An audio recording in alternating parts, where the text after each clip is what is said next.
Sa totoo lang, yung mga atraso nila sa akin na maraming taon, pinagpapasensyahan ko ng paulit-ulit.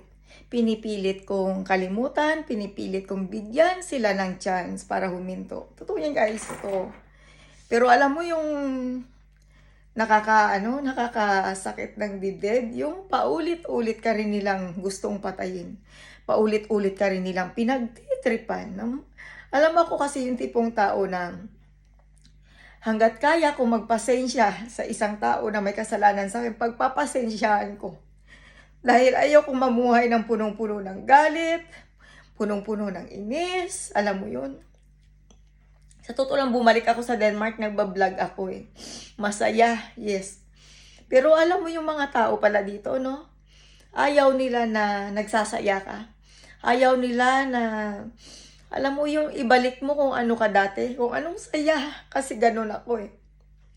Nagkaroon ako ng maraming kaibigan. Alam mo yung iniisip ko, to make for fun only. Alam mo yun, yung gumawa ng kasiyahan.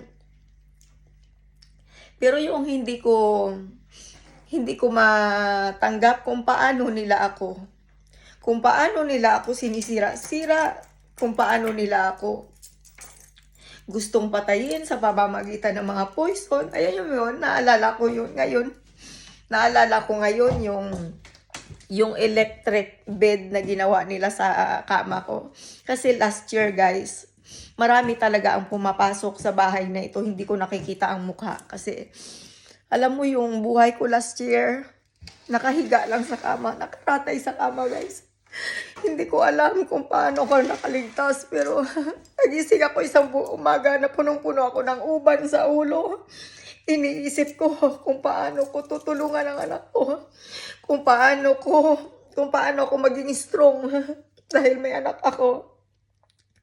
Alam mo, kapag nakikita ko yung anak ko, nasasabi ko na, kaya ko to, yung ganun. Pero yung hindi ko alam mo, dumating sa point nung nandoon ako sa Lingby, yung bahay namin may up and down yun. Alam mo, inisip ko magbigti doon, yes. Bagay na nagdesisyon ako. Pero kapag tinatawag ako ng anak ko, tinatawag ako mama, ganun. Natatauhan ako guys. Iniisip ko na may anak ako. May anak ako na kailangan niya ako. Kapag naaalala ko, kung hindi kami umalis sa Lingby, maaaring bangkay na ako. Kasi hindi ko alam kung maiuuwi ako ng bangkay. Pero inisip ko dati guys, nung nasa Lingby ako, magbigti na lang. Magbigti na lang dahil punong-puno ako ng kahihiyan sa buhay ko na hindi ko kayang tanggapin. Lahat ng gulo na ginawa sa akin, hindi ko kayang tanggapin. Bakit?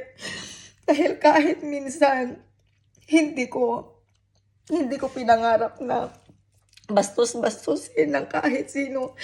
Lalo na yung mga Pilipino na kung sino ang makakita sa akin. Pero yung mga ginawa nila sa akin, sa totoo lang, gusto ko silang parusahan niya. Kung kaya ko lang talagang pumatay ng tao sa pamamagitan ng black magic, bakit hindi? Pero gusto ko guys, in legal way. Gusto ko sa tulong ng gobyerno sa Pilipinas, maligtas kami ng anak ko.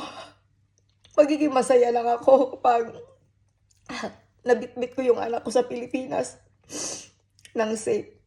Kasi alam ko na kapag iniwanan ko siya dito, kung 13 years old pa lang siya, binigyan na siya ng injection para sa anti-cancer. How if, di ba? Kasi ganun nga sila. Kasi alam ko yung plano nila sa anak ko, gagawin nilang puta kapag nawala ako sa mundo. Kaya nandito pa rin ako guys. Nandito pa rin ako. Kumakatok sa inyo mga puso at isipan. Huwag niyo akong bibitawan sa laban ko. Ngayon lang ako gumanti. Ngayon lang ako gumanti guys dahil alam ko sobra-sobra na ginagawa nila sa akin. Kapag nanahimik pa ako, paano naman ang kinabukasan ng anak ko, di ba? Nag-asawa ako para ilagay sa tahimik ang buhay ko, pero kabaliktaran sa lahat ng mga naranasan ko. Naman, paki-share naman. Kasi alam ko kapag nandito ako sa Denmark, hindi ako makakakilos. Wala akong pera, yes. Kailangan ko ng tulong. Yun lang.